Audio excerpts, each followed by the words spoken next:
As with many early synthesizers, there was a good deal of hand building and component swapping with the arp2600. Discussion about whether the garish, garage-assembled blue Meanies sounded better than the rare, grey Meanies, or whether in fact the final models with the rather cheap-looking orange markings are more stable, continues to run through the vintage synthesizer community like current through a circuit board. No matter the colour nor the provenance, the nuts and bolts of Alan R. Perlman's second labour of love, after his hugely complex and expensive arp2500, comes packaged in an oblong case whose lid detaches to reveal a telephone exchange of sliders, switches and patch bays. The 2600 was produced as a more readily available instrument, designed primarily for the education market, hence the handy completeness of its small built-in amplification system and the informative schematics on the front panel. Perlman built the 2600 so it could be understood and used, and he did it very well. There are 3 voltage-controlled oscillators, a 4-pole low-pass resonant VCF, VCA, 2 envelope generators, ring modulator, sample and hold circuit, white or pink noise generator, an audio input with a preamp built in, and a unique, if uniquely confusing, voltage processor. This all-in-one design even boasts a spring reverb. Almost all of these modules can be manually cross-patched using their dedicated inputs and outputs, making it an excellent instrument on which to learn what each component part of a subtractive synthesis instrument actually does.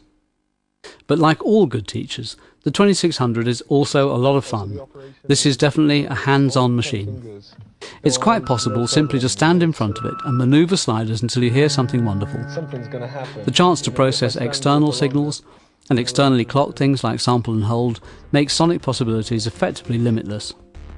In its heyday, the 2600 was a valued axe in the hands of such top players as Joe Zawinul, top lines from such tracks as Scarlet Woman and Black Market, to Tony Banks, Edgar Winter, whose monstrous synth sound on Frankenstein are generally credited to the 2600, to Pete Townsend, to Stevie Wonder, who has built a modified version utilising Braille.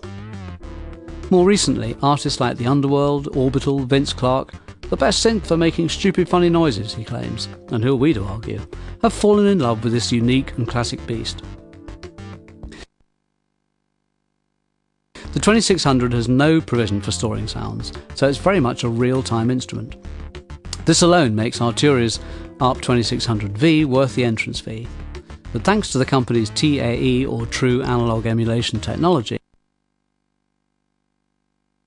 the many good, unique features of the instrument are brought back to life without the tuning instability and restrictions of here and now sound design.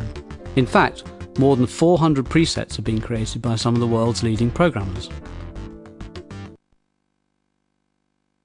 On the one hand, Arturia has taken great pride in replicating the details and nuances of the arp2600,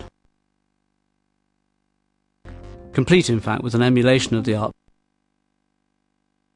sequencer, but they've not been restricted by that. The arp2600V can produce up to 32 voices of polyphony, responds to MIDI of course, and has 4 revolutionary tracking generators, chorus and stereo delay that increase the sonic possibilities further still.